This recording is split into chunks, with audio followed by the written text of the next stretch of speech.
Paul Bunyan and Babe the Blue Ox are big fans of the Medicare for the Lazy Man podcast. The Medicare podcast found guilty beyond a reasonable doubt. And now 1960 tetherball champion of Wayne School, it's Medicare expert Doug Jones.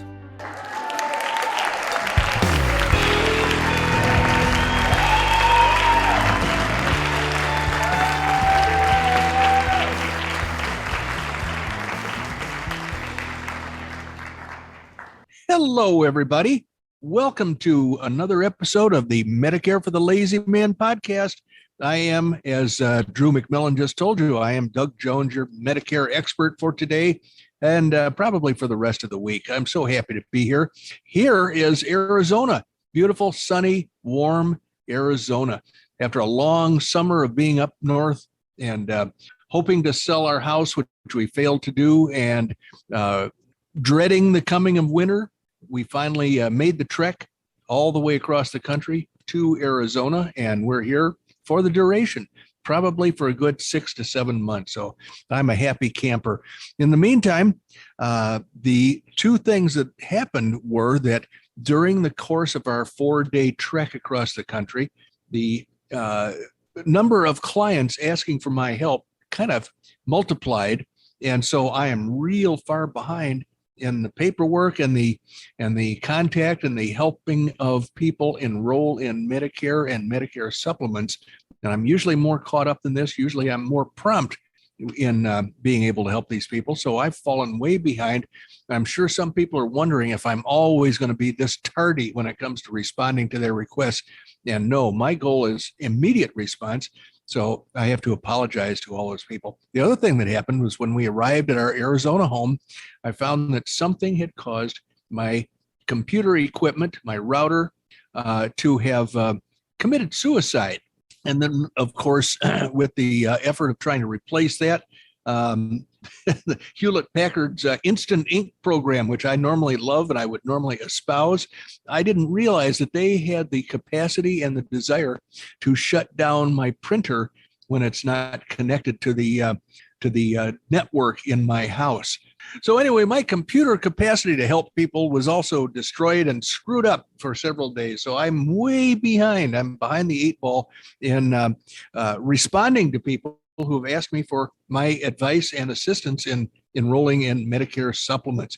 But I'm slowly catching up, and I hope to be back on track pretty soon. In the meantime, if I have to be behind, if I have to be frustrated with the delays and everything else, Arizona is not a bad place to be. I'm sitting here at my desk facing south, looking out at Black Mountain. And then I don't know what the mountains to my west are, but they separate me from the rest of Cave Creek.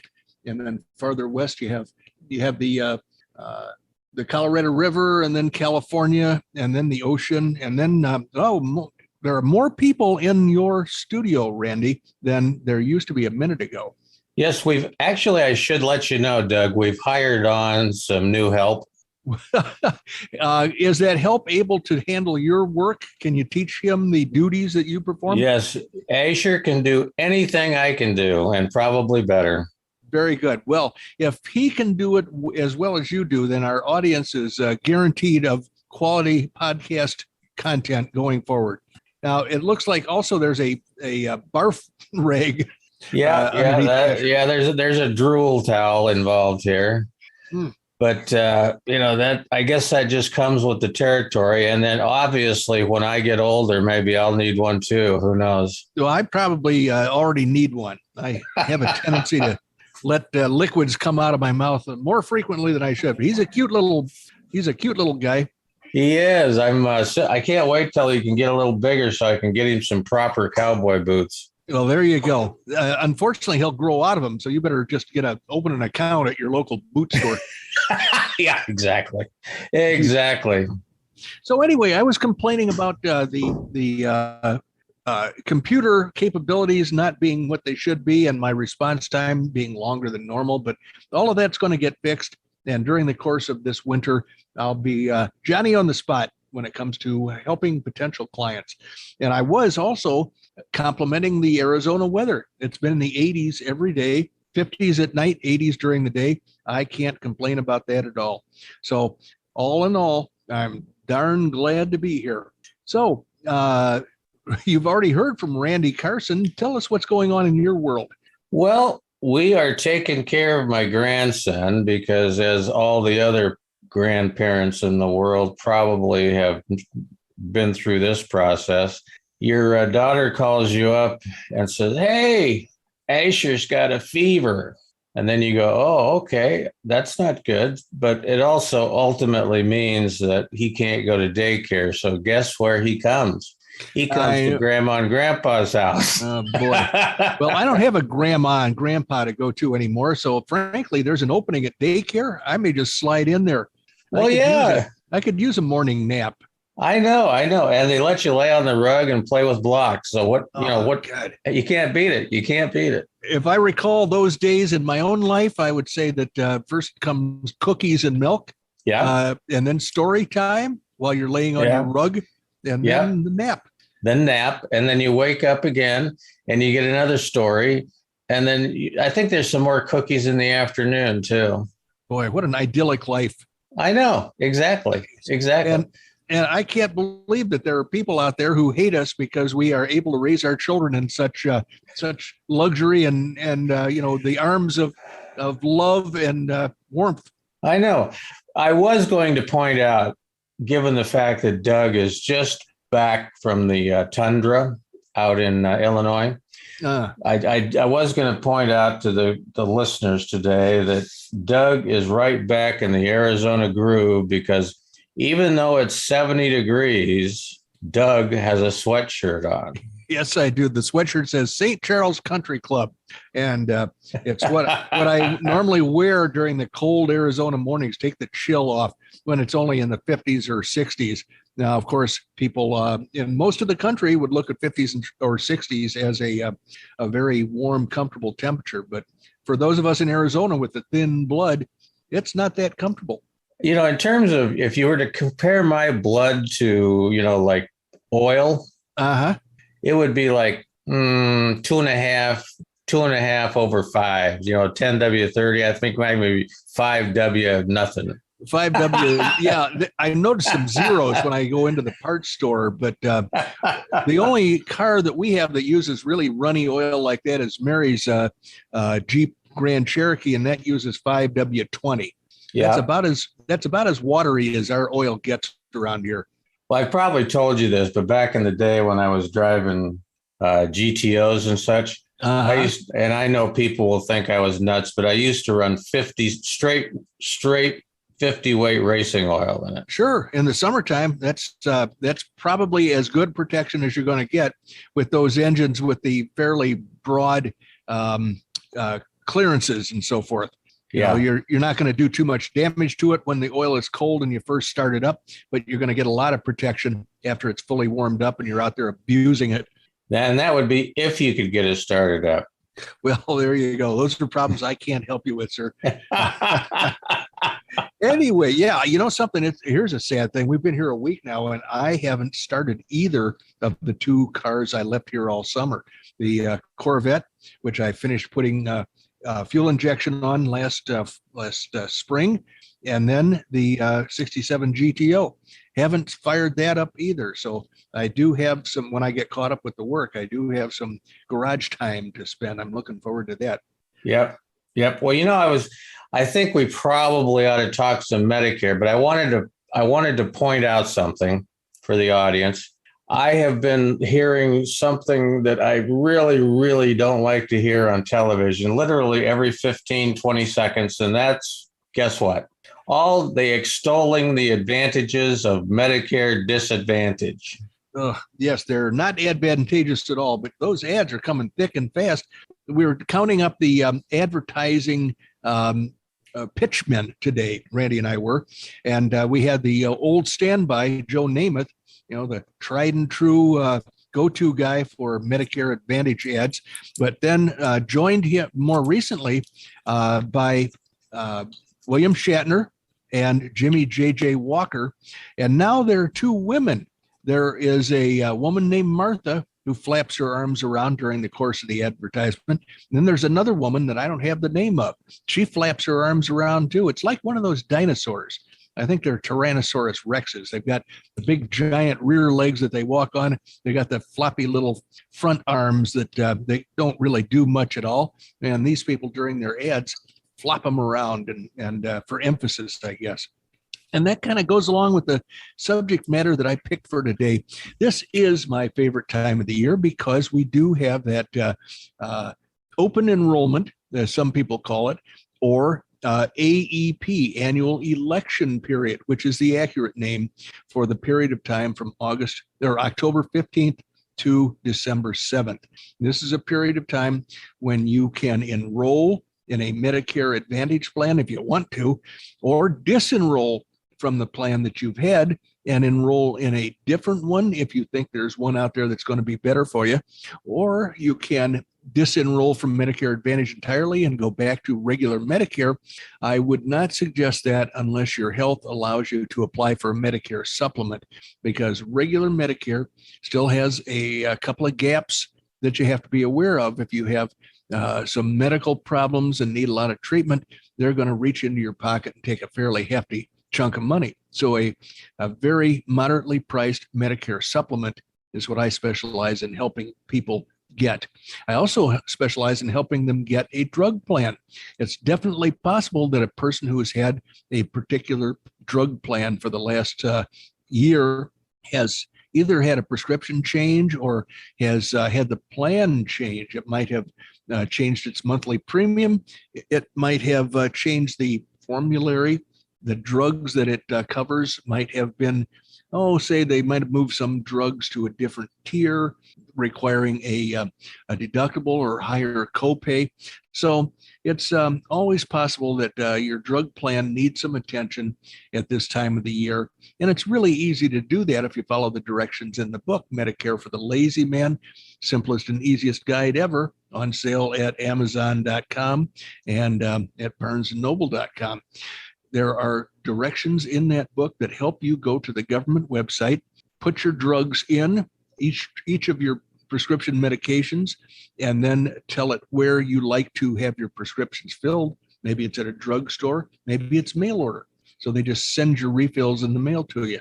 That's the way I do it. And then the government website will predict your out-of-pocket cost and will lay out all the available drug plans in your area in terms of cost, from the least expensive to the most expensive. So that is the thing that should be done by a lot of people during this time of year, which I call AEP. Now, the term open enrollment is thrown around pretty loosely, but they offered a new period the first 3 months of the following year. So January, February, and March, that is now called open enrollment officially. And so if you screw up during AEP, you have a limited opportunity to fix your mistake during this open enrollment. But I would say AEP is the more important time of the year. It is the time when you have the most freedom and flexibility. And if you want to get out of your Medicare Advantage plan because you realize what a huge mistake you made in enrolling in one of these things, you can do that during AEP, and your disenrollment will be effective December 31st. In the meantime, you would call me and say, hey, I want a Medicare supplement. Here's where I live. Here's my date of birth. I want to know what that's going to cost me. And I would be able to respond, well, if you want the very rich Cadillac Plan G, here's what it's going to cost you. If you want my recommended plan, the streamlined high-performance Pontiac GTO of all Medicare supplements, that would be high deductible or high value Plan G, and that's going to cost a whole lot less money. So that's the nature of the conversation we would have if you decided you wanted to get out of Medicare Advantage and get back to a plan that offers you complete freedom of choice. Now, here's why the Medicare Advantage plans don't have freedom of choice, because government functionaries just love to tell people what to do, to order people around, and to frankly create an environment that does not allow for any sort of freedom, whether it be for the person who is enrolling in a Medicare Advantage plan, or for the poor agent who is trying to desperately to follow all their rules. They call that being compliant. And all the talk about the industry is about compliance, compliance, compliance. And the reason for compliance is because most of these people are scared to death of federal government functionaries. They have spies, they have secret shoppers that follow you around and observe your performance. And then they will turn you in, they'll rat you out if you make any mistake and violate their voluminous rules. There's a huge document called a Medicare advertising and contact thing. I forget the exact name, but it is something you're supposed to follow. And it limits the amount of things that you can say. And more importantly, it tells you what you cannot say during a Medicare sales appointment. Now, this really only applies to Medicare sales appointments when you as the agent are selling Medicare disadvantage plans, as Randy would call them, or whether you're selling Medicare drug plans. But they have a list of things that you definitely cannot say. And every year at this time, I'd love to share them with the audience just to give you an idea as to the struggle that insurance agents have with the government peering over their shoulder. Now, I'm not afraid of them peering over my shoulder because I don't sell Medicare Advantage plan, with the exception of one that I endorse, which is a Medicare MSA. It has all the freedom that a Medicare supplement has. But here is a list of things that I am not allowed to say to you if you and I are going to have a Medicare sales appointment. Number one, I am not allowed to say that I am a Medicare agent. And the reason for that is the government thinks that you might get confused and think that I'm saying I'm endorsed by Medicare or by the government. But in reality, I believe it's accurate to say that I'm a Medicare agent because that's all I sell and that's all I do. I help people enroll in Medicare and Medicare supplemental coverages. So I believe I am a Medicare agent, but the government would come down on me like a ton of bricks if I said that I'm a Medicare agent during an appointment in which I'm selling or representing Medicare Advantage plans. So therefore, I don't represent Medicare Advantage plans. Number two, these plans are free. I'm not allowed to say that, even though the plans that the Medicare Advantage plans are often advertised as having zero premium, that you don't have to pay something every month for them, but they still have a lot of hidden costs. If you get sick, there are going to be co-pays, co-insurance, and deductibles. When you get treatment, you're going to wind up paying a large chunk out of your pocket. You may have a $6,000 to $7,000 annual limit on your out-of-pocket expenses. So I am not allowed to say these plans are free because they do have hidden booby traps that will reach into your pocket for you and extract a chunk of your money if you need treatment. Number three, this plan is the best one on the market. Now, that is kind of stupid. I can understand why they don't want you to say that, but I can't understand why they tell an agent not to say that when your average client is going to understand that it's impossible to predict which is the best plan on the market. So here's the government not giving any credence to the idea that people can think for themselves. The government is being big brother and trying to do all of your thinking for you, trying to make sure that nothing bad will happen to you. Number four, this plan will cover all of your needs.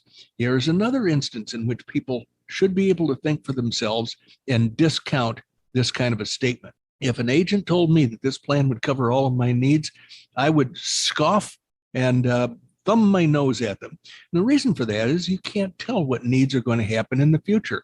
The whole idea of health insurance, which is what we're talking about here, is unpredictability of the future events of your health. Some people are going to have heart attacks. Some people are going to be trampled by stampeding herds of elephants.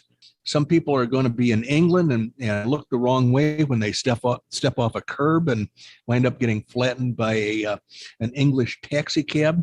So you just never know when you're going to need medical treatment that the insurance is designed to protect you from. So that's why I believe most thinking people are going to scoff at the some of the statements that are used here.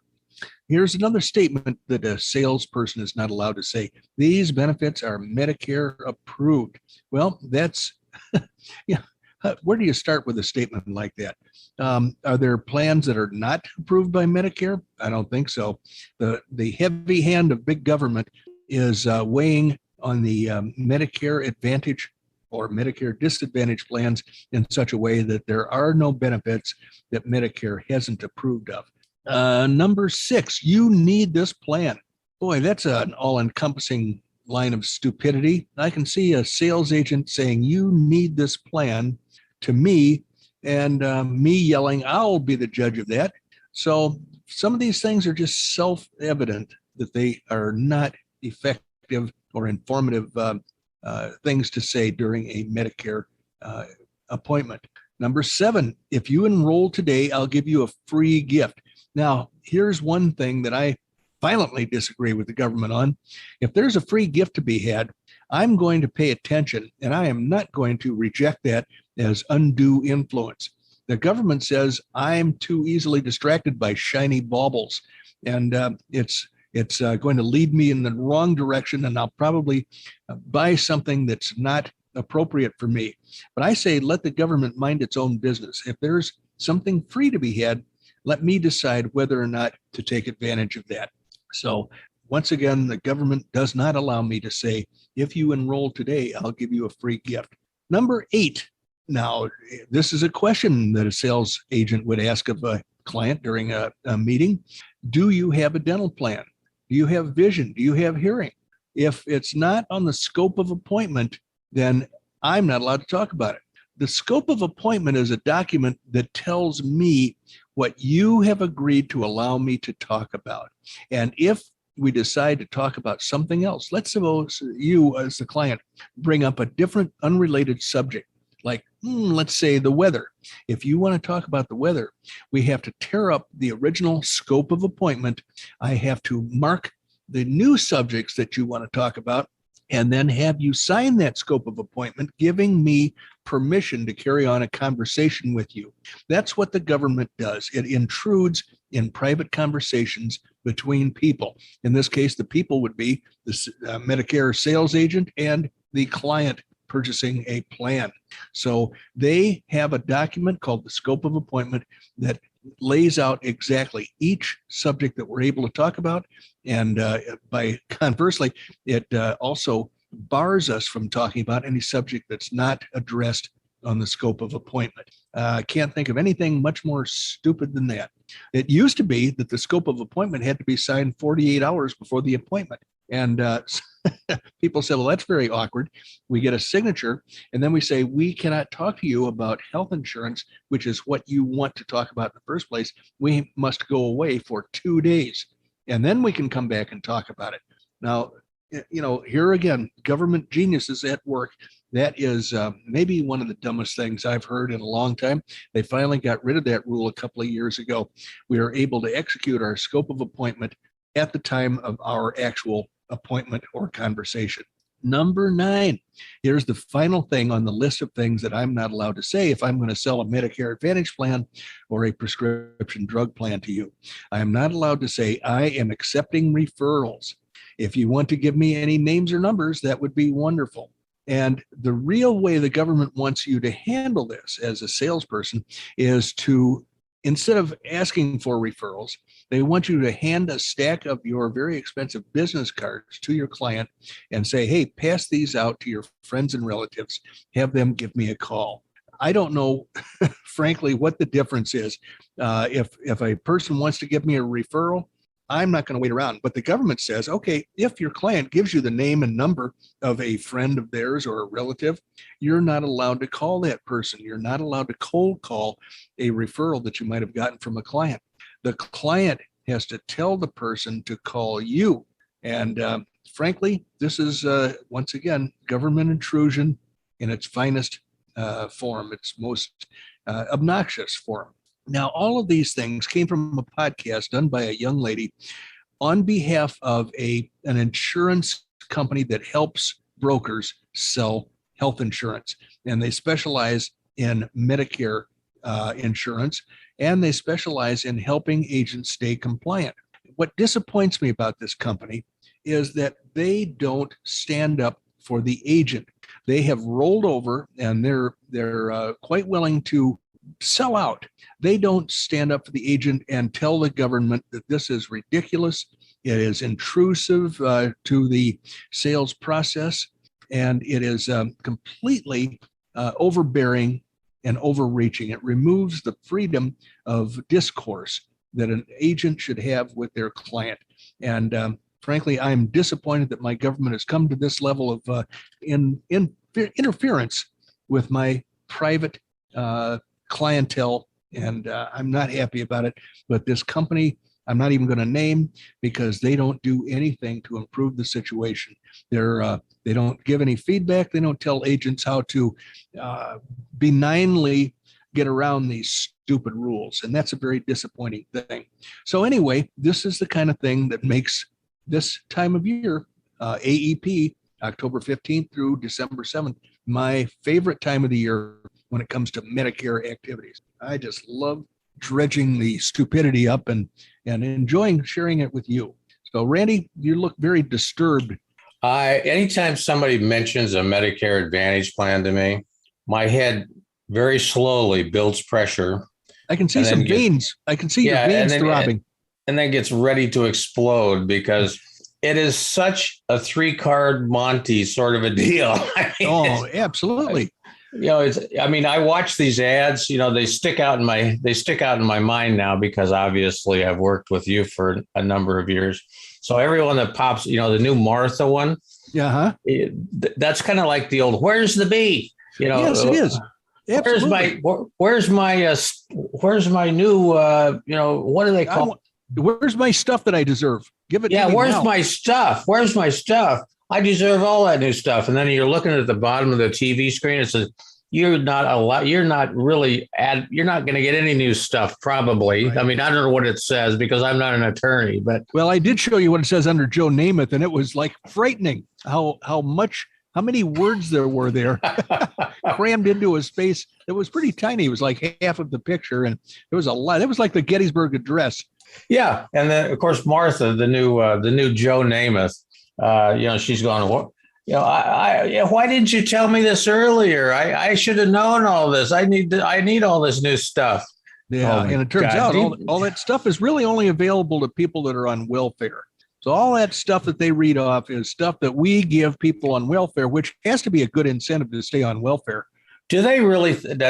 Okay, now I'm all fired up. But do they really think that the average person that's barking on the Medicare bandwagon here, do they really think that they're going to respond to Martha with a "where's the beef" imitation? I'll tell you why I think that they do believe that. It's because Martha shows up more and more frequently. If her ads weren't working, then we would never see Martha again. Some guy would reach in and drag her out of the camera shot and stick somebody else there. But Martha's apparently being effective, and so that's why we're going to see more and more of Martha. That really disappoints me, Doug. Well, it's as I said earlier, it's only temporary. December 8th is our day of atonement, our day of reconciliation. Can I last that long? I mean, really? Oh, I guess so. I mean, that's little less, one day short of a month away. Yeah, it is really. And it's when you think all this stupidity started in the middle of October, we've already endured quite a bit of it. So I think we can soldier on. I'll try. I really will try. I have confidence in you. I'm expecting you to come through this with flying colors, as you have every other year. Oh, this year, for some reason, it's really getting at me. Why don't we close out the episode and go have a stiff drink? That'll make you feel better. I know one thing that'll solve that whole problem. What's that? Guinness. I've heard that Guinness is good for a cold. It's good for a lot of things. Apparently, it solves a multitude of problems, and I thoroughly enjoyed the morning I spent podcasting from your driveway with a few Guinnesses in my gut. So I've got a question for the audience. The last time we did the remote out of the Carson pub in the driveway, we had a lot of really positive responses, to Doug's mailbag.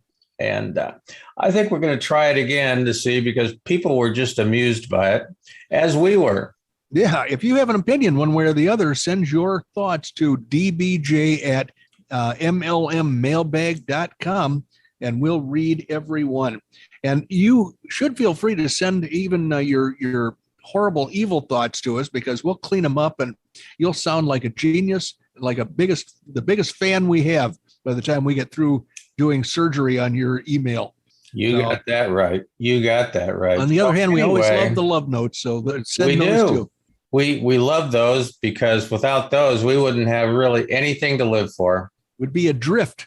Adrift in the Medicare ocean. Yes, that's right. That's right. So thank you for joining us today. I think Randy has a couple of words to close the episode out. He always does. Yes, I do. Go get your books, Amazon.com. We are getting, every day we're creeping in on the basically the holiday season. So let's go get those books. Keep Doug in Christmas money. You got to do it. So do that. And you can also get the color version over at Barnes & Noble. You can get the audio version at Amazon. You can get just about any version you could possibly want, even to the point of, Doug, would you ever read one off in person to somebody? I think that would be robbing the people who paid money to get the book on Amazon. So no, sir, I will not. I won't do it on the podcast. I would go to their house and do it. So yes. Okay. Yes. Okay. Well, that solves that problem, because I'm sure somebody's been thinking about that. But in the meantime, thank you so much for joining us. You have just spent about 32 and a half minutes with Doug Jones, the insurance guy who just made it back home to Arizona. Yay! Yes, and he's a happy camper, the CIO, CFO, COO, and every other O of Medicare for the Lazy Man.com. Bye-bye.